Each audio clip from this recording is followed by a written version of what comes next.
James earns millions from internet marketing. Tim's got millions of questions. Welcome to Freedom Ocean. Now, jump on in. James Schramko, welcome to Freedom Ocean as you meander towards the pool. Well, it's an absolute pleasure to be here today, Tim. Well, it's even more of a pleasure than our last episode because we are literally sitting behind, well, it's a very still Freedom Ocean, but it's a pool. Well, we're near water. We are near water. And it's nice and blue. And there'll be possibly some bird sounds in the background, but what better place to do it? So I think welcome back to, it's around episode 9 of The Ocean. Now, I want to come clean, okay? All right, I'm interested in this. You ready? I'm going to come clean. In the last episode of Freedom Ocean, my match fitness gave up on me. I was tired. I was overwhelmed. I was just plain exhausted.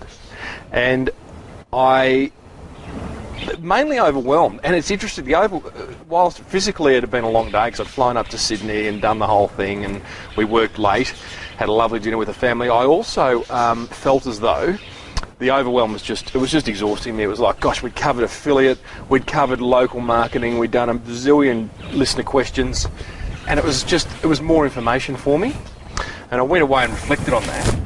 And now, the penny has dropped, and some people might go, well, about bloody time, you know. But the thing is, the penny's dropped, and I'm really, really excited to get back home and just start focusing, laser focusing, on probably 2 things. I know it's meant to be 1, but a guy's got to earn a quid, support the family.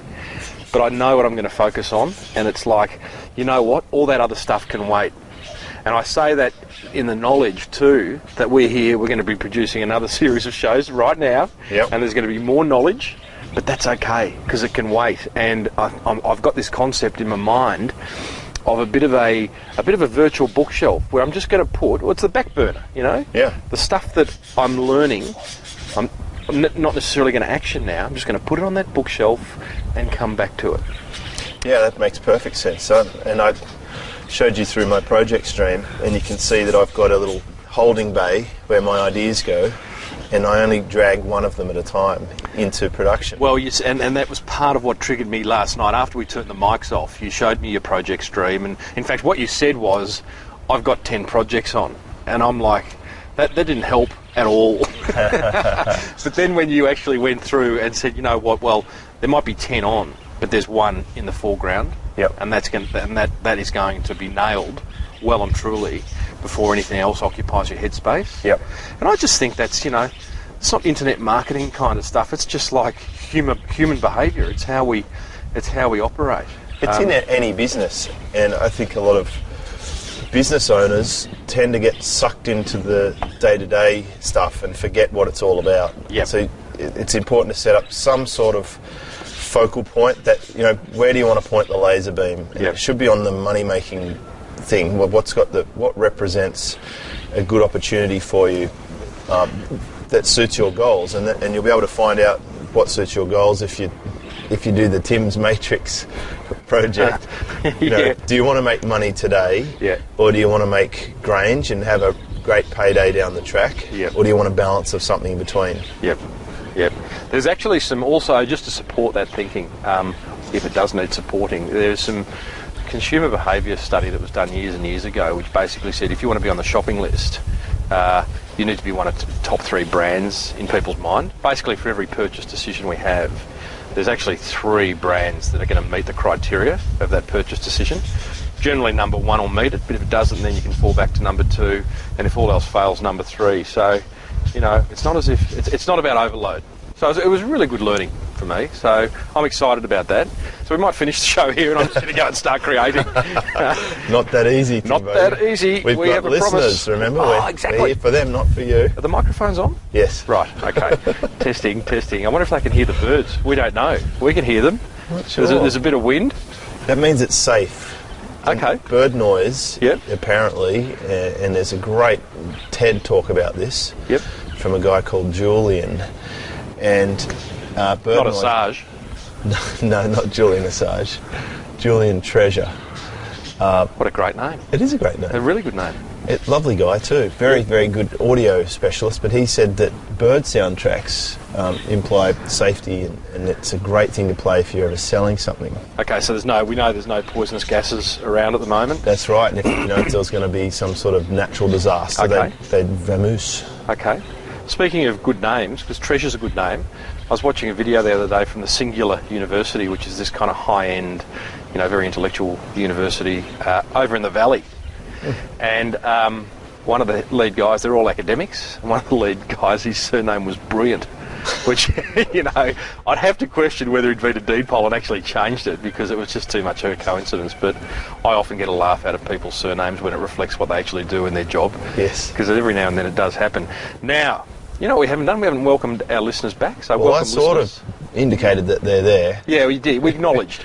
Yeah. We acknowledged. But Let's welcome. Welcome. Freedom Ocean is what you are listening to. If you didn't know already, if you accidentally hit a button on iTunes and two people by a pool started talking, you are in the ocean.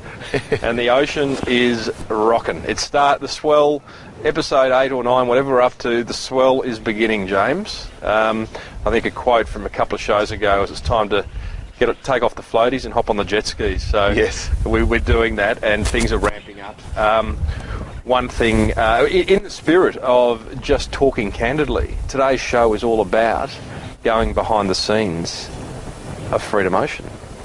Very cool. And giving people a bit of an insight into how this baby launched itself in the first place.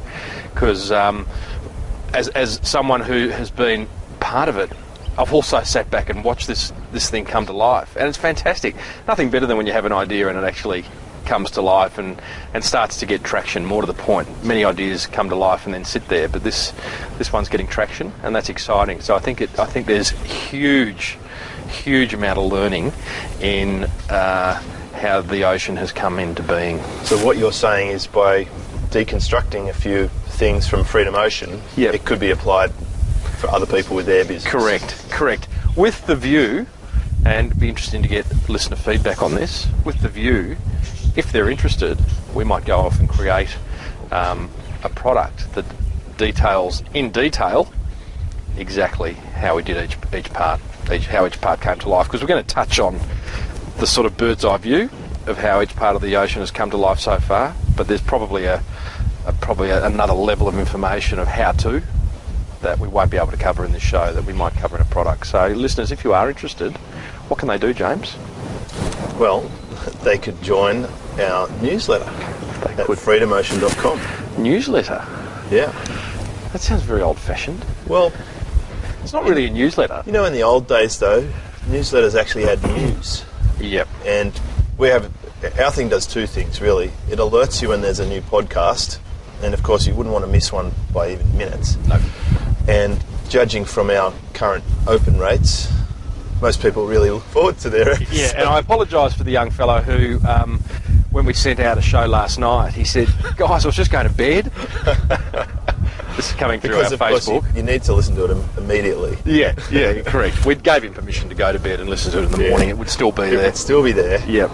And we're bookended at the moment by the Australian Stock Exchange and Harvard Business School. Yep. So I feel we're in great company. Do you think that the Harvard Business Review and the Australian Stock Exchange are sitting in their boardrooms going, who are these jokers on iTunes that are sitting between us? I think they're probably, having just about to launch a bidding war to see who's going to buy us out. Would it be 50 million or 100 million? Yeah. That's more likely. Well, and our discussion is, which one are we going to buy? Exactly. Hey? Poor defenceless little companies. Yeah. The stock exchange.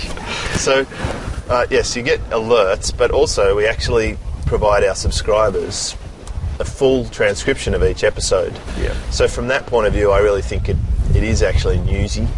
It's a proper print document that is quite valuable. It is. A good little reminder, a PDF. I like to call them Trojan horses. Yep. Because it goes from our computer onto the subscriber's computer. And it's sitting there the whole time. And this is something worth doing for any business. Every business should be looking at how they could get PDF documents from their computer onto the customer's computer, because it's a continual reminder. Same as iTunes, it sits in that little iTunes library that someone's going along